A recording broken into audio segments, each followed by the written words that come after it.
Okay, so before we dive back into lecture, I wanted to just go over something else really quick. So for those of you who were not here yesterday when I went over this, this is your overview for Module 1, right? When you look at it, again, I know it's very overwhelming, okay? These practice and learns, the growth and development stuff, they are assigned in your textbook. It is not anything that you have to do. It is just, we assign them so that you had an area to focus on, right? So if you're having issues with the growth and development pieces, these kind of break them down a little bit better than just reading through the chapter, okay? So there's one for each age group. There's a physical growth and development, the milestones and theories, and then the health promotion and injury prevention, okay? So that's gonna kind of be our focus for your clinical simulation day next week, okay? Is working on the physical growth and development. Where are they at with their milestones? Are they meeting them or are they falling behind? And then looking at health promotion and injury prevention. So where are they at now? What should they be doing as far as protecting themselves against injury and looking at their next stage. So when they come in for a well child visit, this is the stuff that we're going over, right? So where are they at now? And then over the next, whatever period until they come in again, what things should we be focused on, right? So not only this stage, but next steps. Does that make sense? So they're again, not required, but they're there for you to do as an extra resource. They are assigned in your book. The only two that are not actually assigned are the NGN practice items, because we can't assign them for some reason in the book, but they are there. So when you go in and look at all of your resources that are available, there's a section that says NGN next gen style something or other. They're in there. Okay. Cool. But those pre-lecture quizzes are the points. Those, yes. So those pre-lecture quizzes, so those are your prep U quizzes that are in there. We did assign those. That is your lecture prep for this week. Okay. So again, you have until the end of the week to have those done. Again, you don't need a certain percentage or a certain level, but just do them, right? And go through them with intent. Look at the things that you got wrong, and look at the rationale as to why you got it wrong. And then if you need to, it links back to the textbook so that you can go back and you can read through that section, okay, and understand why you missed that piece. Cool. Okay. Okay. This is again the heaviest module, right? Everything else moving forward is going to only have 2 or 3 chapters at a time. Okay. The quiz next week is going to be over all of this? The quiz next week is just on stuff from Module 1. Okay. Yep, so it's not going to be anything from next week, right? It'll just be over Module 1, so just the foundations, well child stuff like that. Okay? Cool?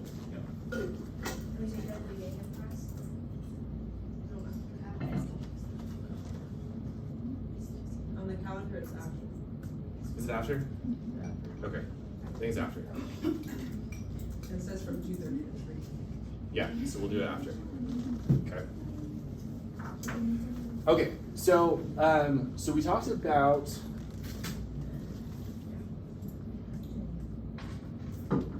the goals of our child and family education, right? And one of those is looking at our outcomes, right? We want more positive outcomes in what we're doing. So, some positive outcomes that we've seen as a result of those interventions, like increasing health literacy, increasing compliance, those sorts of things, we're seeing that we have a reduced anxiety for children and their families, right? Because we've implemented certain things to reduce those. The biggest focus is that age traumatic care, right? So the piece with child life, reducing separation, right? Keeping families close, okay? We also see that we have an enhanced pain management. Why do you think we have an enhanced pain management?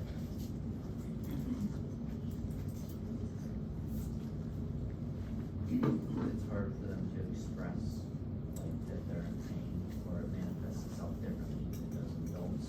Okay. We're on top of it better, I will say. we see that oftentimes our physicians will actually schedule the pain meds instead of just leaving them as a PRN, right? And so in doing that, you're giving them at scheduled intervals, right? And like with our surgeries, like say they just have an appendectomy, right? Simple surgery, not terrible, especially if they're not ruptured. They usually go home the next day. But we'll schedule Tylenol and ibuprofen around the clock. We'll schedule Tylenol at like 9 and 3 and ibuprofen at 12 and 6. So they're getting something every 3 hours. Is that gonna lead to enhanced pain management? Yeah. And with enhanced pain management, what else do you have? Huh? A happier patient. Okay. And the next day, shorter recovery. Exactly. And shorter recovery times. If you have a happier patient, you've reduced their anxiety because they're not stressing out that they're in pain, we're gonna see that we also have shorter recovery times, right? Because we're really focused on their comfort level, right? And getting them through this process much better, right? Is there pain tolerance lesson in adults or No. how do they? Pain tolerance is totally subjective to the patient, right?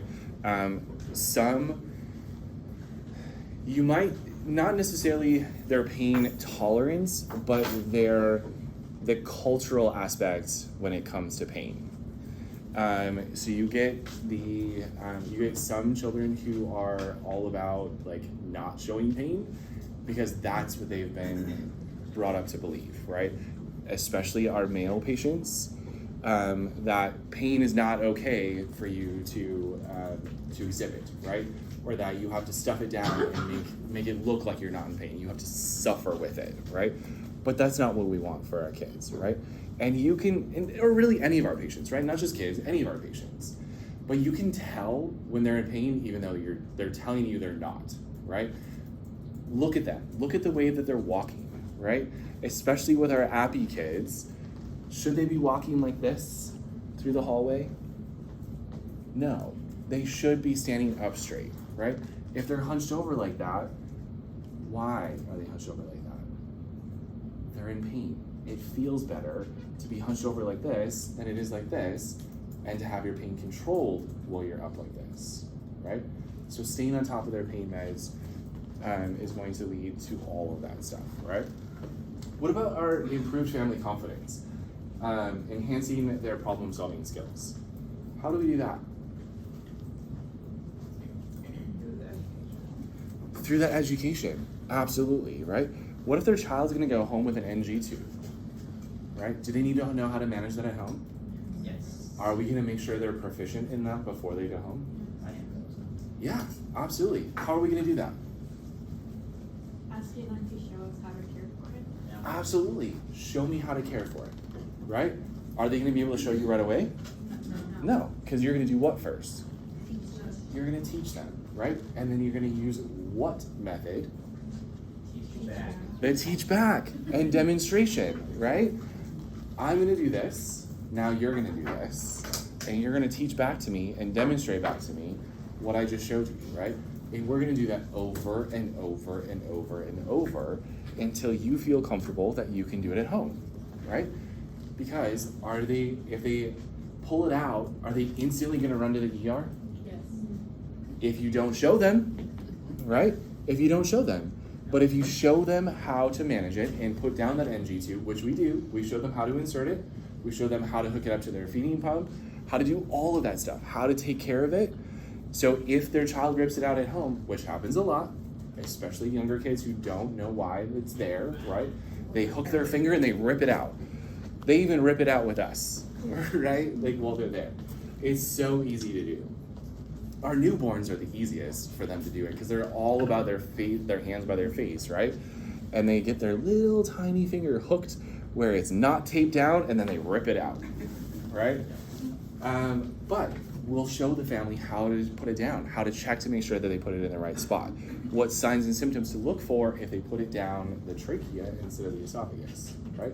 So if their child is doing what? Coughing, gagging, right? It's likely that it's not in the right spot, right? So how to check to make sure that it's in the right spot, and all of that. So improving that family confidence. right, is huge. We want to make sure they know how to do what they need to do when they go home and how to take care of their kid, right? And all of that stuff that we've done has led to that, as well as improved communication, right? So if we give them all of the stuff that they need, is that going to elicit them to be more forthcoming and be more participatory in the healthcare team? Yeah, because they're not gonna sound what? Like they don't know what they're doing, right? So a lot of the time they won't engage or they won't ask things because they don't want to sound like they don't know what they're doing, right? Or how to take care of their child, okay? With all of that, it leads to decreased costs, right? So if they're coming in and going home sooner than they have before, that's going to decrease our costs, right? How else is it going to decrease our costs if we've done all of those things? Prevents trips to the emergency, prevents readmissions, right? Because they're managing that stuff at home instead of just coming to the ER right away, right? So if they don't know how to manage a new colostomy, or and the bag just pops off and they don't know how to put it back on or whatever, where are they gonna go? They're gonna come to the ER, right? Because they don't know how to manage that. But if we teach them all of those things, their trips to the ER are gonna be down and their readmissions are gonna be down because they know how to manage their kid at home, right? And that leads to the last one, effective resource use, right? So what resources are available in the community that can help those families, again, stay home and not come into the ER, right? So they're not filling up the ER because they don't need to be there because they could have managed it at home, or they could have gone to urgent care instead of coming to the ER, right?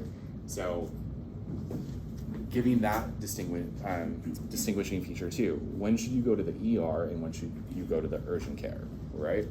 And then, do they need home health care? Are there support groups?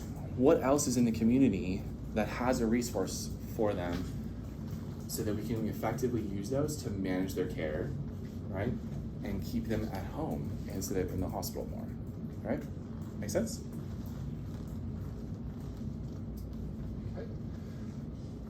So we kind of talked about this already, but specific learning principles for children, right? That first one, establishing rapport. What did we talk about on that before? How are we gonna do that? Okay, approaching the caregiver first. Kind of gauging your patient, right? What age are they? Do you need to engage in the parents first, or can you just talk to the child first, right? Okay. Talking at their level, right? Getting down to their level, not hovering over them, not appearing scary, right? Watch your tone, your cadence, how loud you're talking, right? Talk nice and soft to them, right? Even if they can't talk back to you, are you going to talk to them? Yes. Because for our babies and toddlers, it's very soothing for you to talk to them, right? Instead of you just being there and doing what you need to do and not saying anything, right? No, you're gonna talk to them, right? Even if they can't talk back, okay? Even our older kiddos who maybe don't have the intellectual ability to talk back to you, are you going to talk to them? Yeah, you're gonna tell them everything that you're doing every step of the way, right? Okay. Looking at their developmental considerations. What are you looking at there?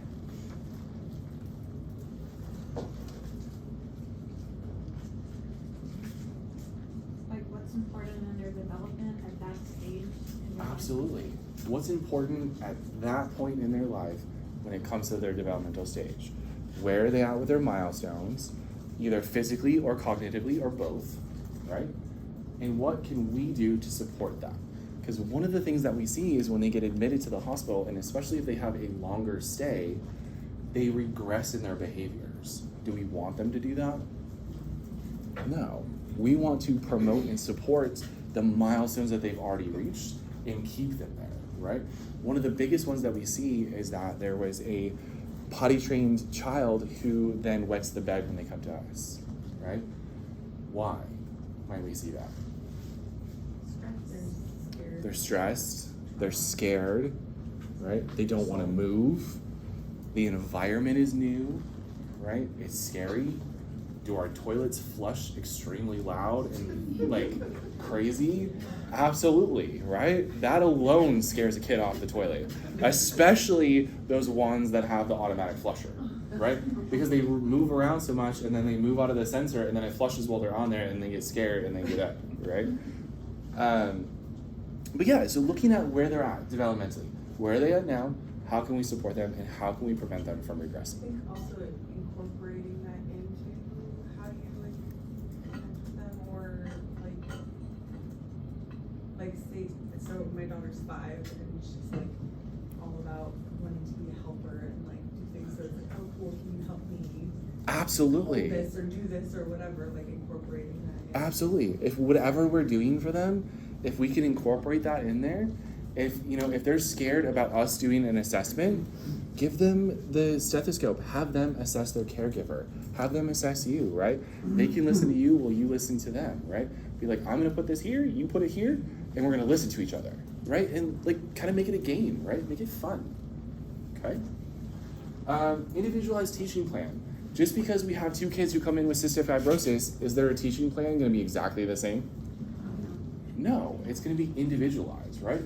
Just because they have cystic fibrosis doesn't mean that maybe that's why they're there, right?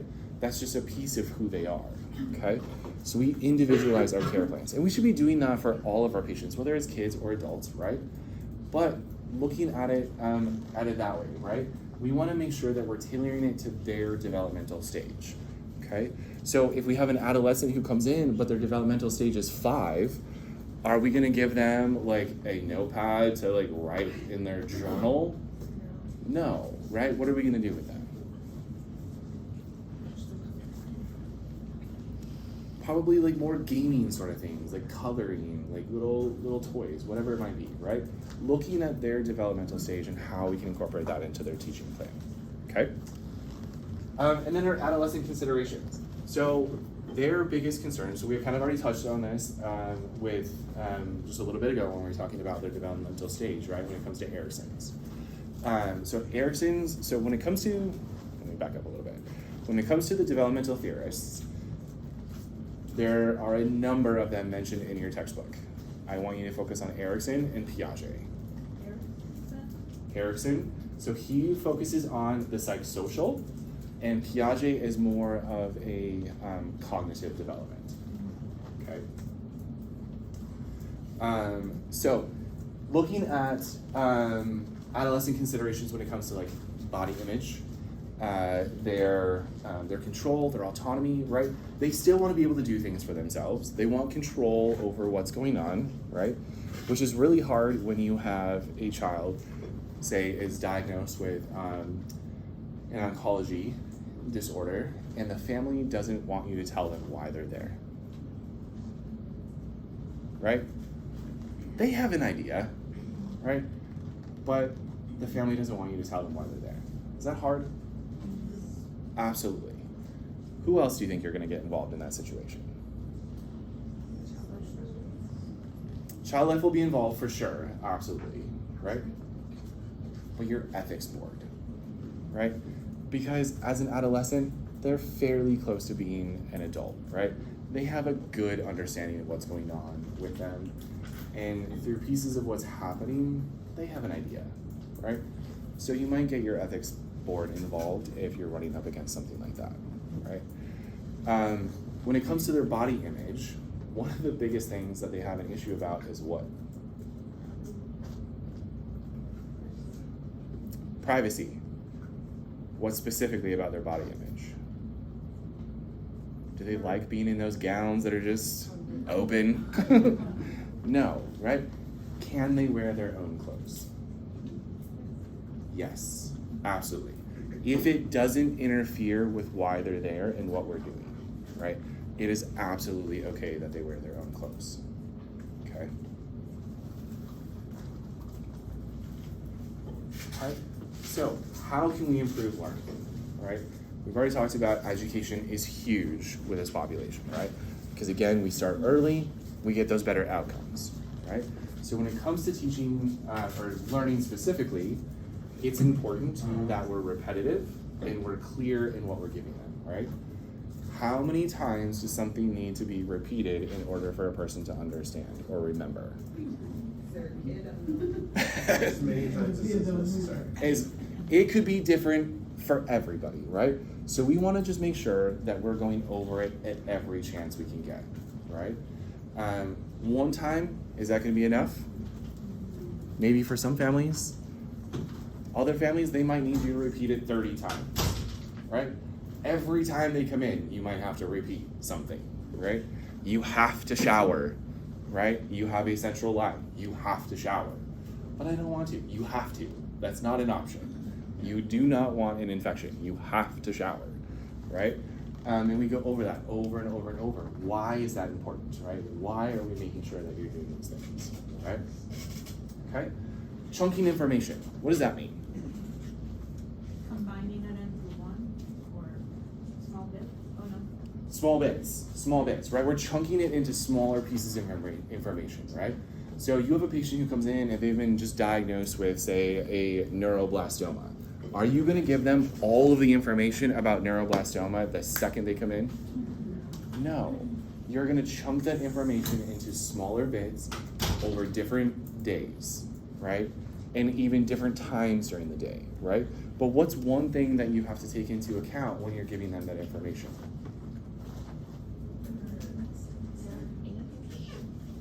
Okay, their age. What did you say? I said like their willingness to like learn and listen. Willingness or readiness to learn, right? Assess, is this a good time to even deliver that information, right? They just got this horrible information, this horrible diagnosis, right? That their child has cancer. Are they going to be ready to take in all sorts of information on that very first day they got that diagnosis? Absolutely not, right? So you're going to go over the basics. What is it, and what are we going to do for you, right? And then get more into depth as we move along, right? What does this process look like for you, right? And kind of guide as they're ready and willing to learn, okay? So chunking that information is huge, okay? Visual aids, does that help? Yeah, right? Because then we're addressing everyone's kind of different aspects of learning styles, right? So not just like talking to them or giving them a printed handout, but we're giving them visual aids, right? And I'll show you one next week when we get into respiratory, one of the visual aids that we use for an asthma diagnosis, right? Okay, so visual aids are huge. Whether it be on a poster, or maybe you're using like a stuffed animal to show them how to do like an NG or what you're gonna do to like a central line or something like that, that's a visual aid. That's gonna help bolster their information in their learning, right? Okay, interactive learning. Again, hands-on, right? We're showing you how to do this NG tube, now you're gonna do it, so get your hands on there, right?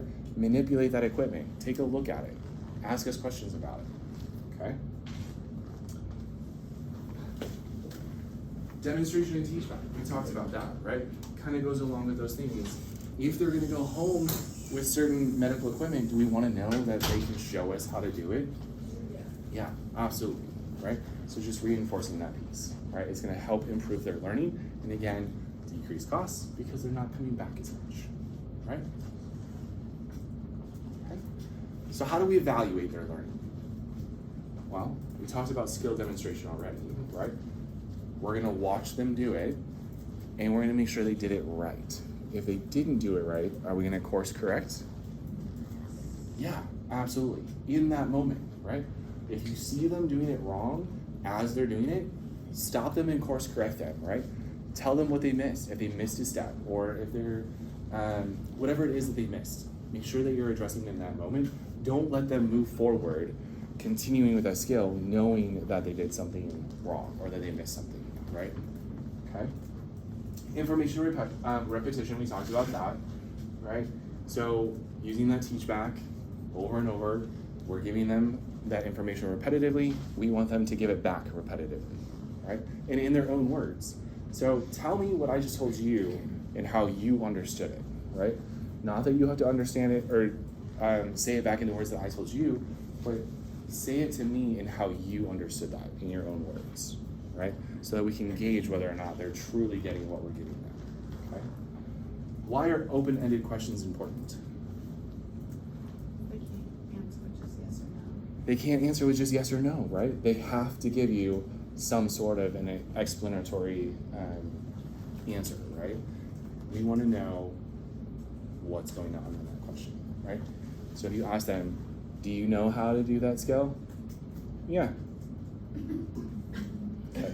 Can you show me that you know how to do that skill, right? You're going to get that demonstration piece back, okay? Scenario responses. This is huge. So it's the if this, then this, right? So if this were to happen at home, what are you gonna do, right? Or if this happens at home, what are you gonna do, right? So if your child pulls out their NG tube, what are you gonna do, right? Okay. And we're gonna document all of that, because if we didn't document it, it didn't happen, right? So we're gonna document first the needs assessment, right? So they come in, we do our assessment, we get why they're there, right? We ask them, what do you know about your diagnosis, right? That's gonna help us understand where they're at and how much of what their child is there for do they understand, right? Because that's gonna then help guide what we need to give them to supplement what they know, right? Because are we gonna go over the stuff that they already know about it? Maybe briefly, right? Just to make sure, but we're not gonna spend a whole lot of time on the stuff that they already know. We're gonna go over the stuff that they don't know and bridge those gaps, right? That goes into their plan of care. So we're gonna look at all of that, and then we're going to guide that plan of care. So how often do we need to teach them? What do we need to teach them? What goals do they need to hit before discharge, right? Their educational goals. So by what point do we want to start educating the family that their child's going to go home with an NG tube, right? And document that we've showed them, they've demonstrated it, and they demonstrated it proficiently, right? That they can do it over and over and over without missing a step, and they've done it correctly every single time, right? Again, that's not just once or twice. How many times do we want them to do it? Multiple times, 5, 6 times, right? Can you show me this every single time? Okay. Using different teaching methods, right? Again, not everybody learns the same, right? So just giving them a printed handout isn't going to work, right? What if they're blind? What if they can't read? Is giving them a packet of information gonna help? No, right? Because they're not going to be able to see it. But what could you give them instead?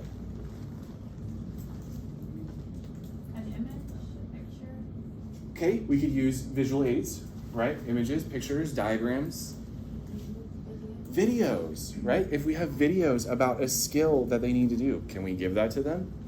Yeah, right?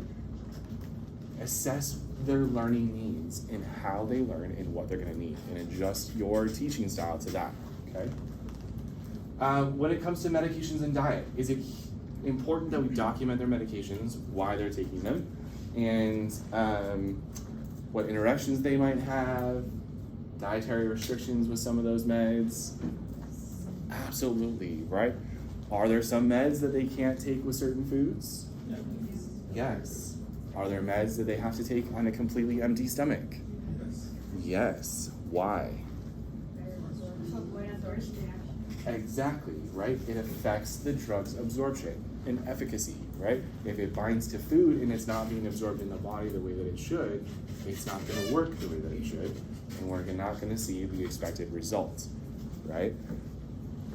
So we want to make sure that we're documenting all of that. Any medical equipment, right?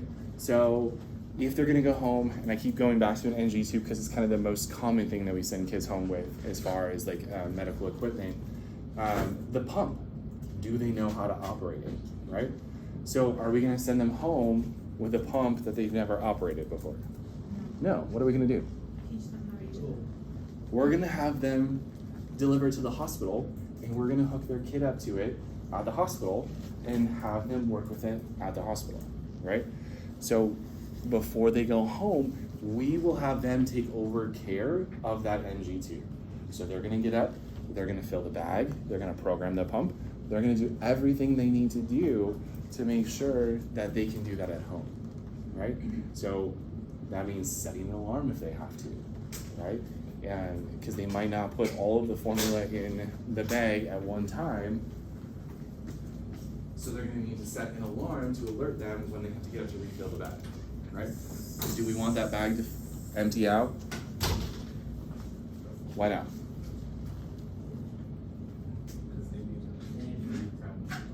Then you have to reprime it all. You have to unhook it, reprime it, because you can't prime it while it's hooked up to the kid, because you're gonna instill what? Air. You're gonna give them a gas bubble. We don't want to do that, right? That's gonna make it uncomfortable. We don't want them to get gassy. So they're gonna have to unhook it, reprime it, hook them back up, right? Do all of that when they could just get up and fill the bag before it empties out, right? Okay, so make sure they're going over the medical equipment, they know how to use it, that you've documented that they know how to use it, right? So all of this is about documenting everything you did for them. Because again, if you didn't document it, it didn't happen. And the subsequent nurses aren't gonna know that maybe you had them put down the NG tube 3 times today, right?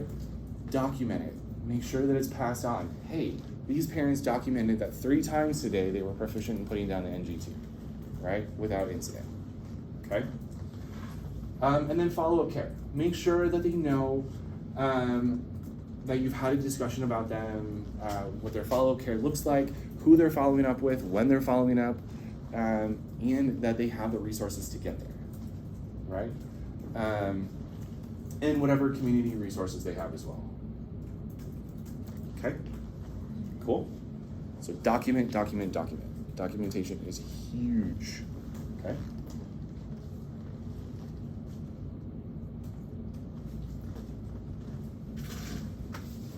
Okay, so let's go through this case study.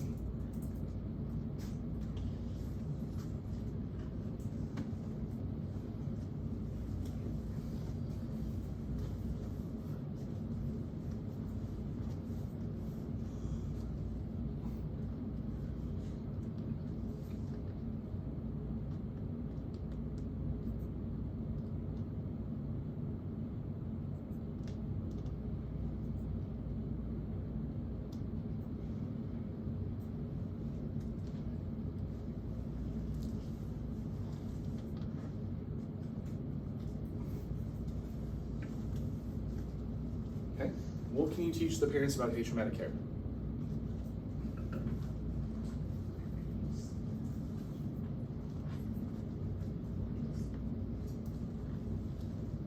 Something needs that we use,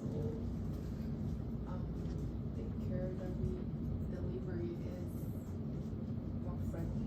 Okay, the care we give is more friendly, or it should be. The things that we use, right, to reduce stress.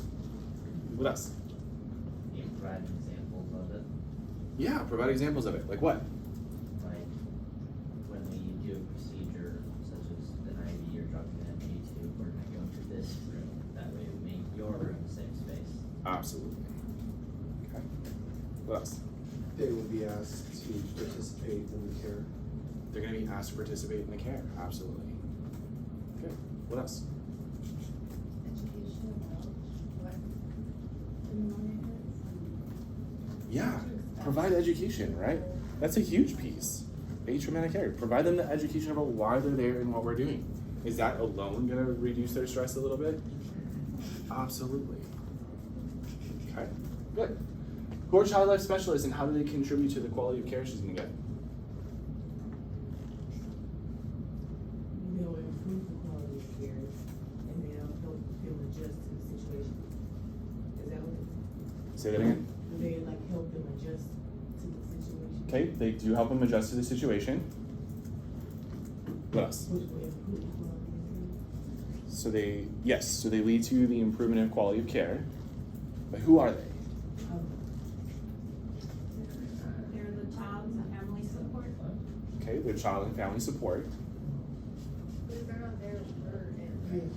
Yeah, so a lot of time at night, we don't have one. So you are it, okay? But who are they specifically?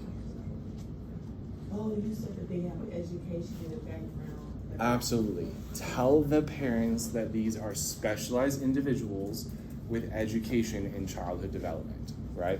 These are not just random people we pull off the street to play with kids, right? They have backgrounds in childhood development and everything that they need to be who they are in this role and help support them in their care as well as promoting like their milestones. They do therapeutic play, right? All of those things, okay? So what are some other techniques the nurse can utilize to minimize the amount of physical stress that they're gonna get during their stay?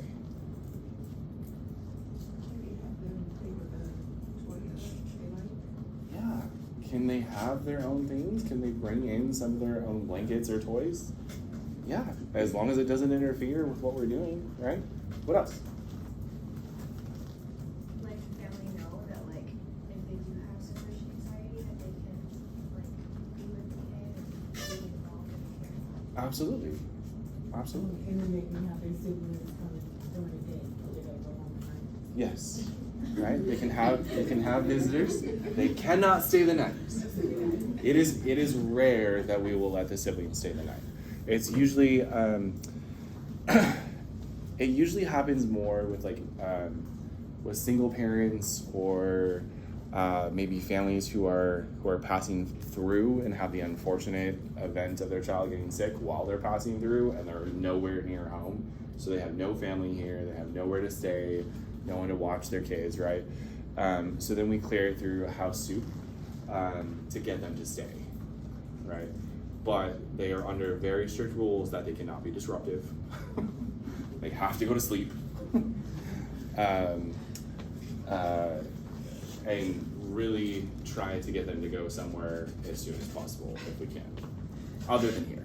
We try to maintain like the home routine that they have at home.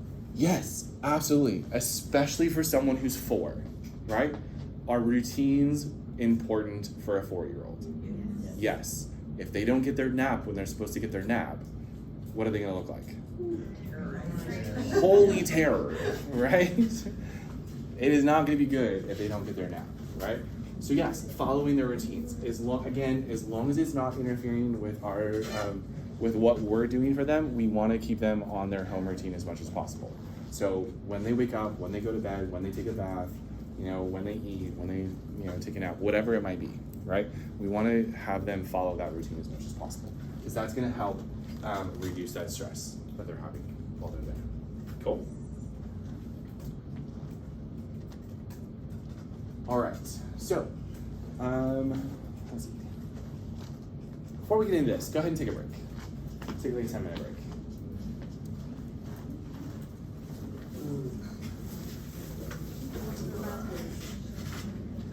I had a STD my brother wanted to stay with me.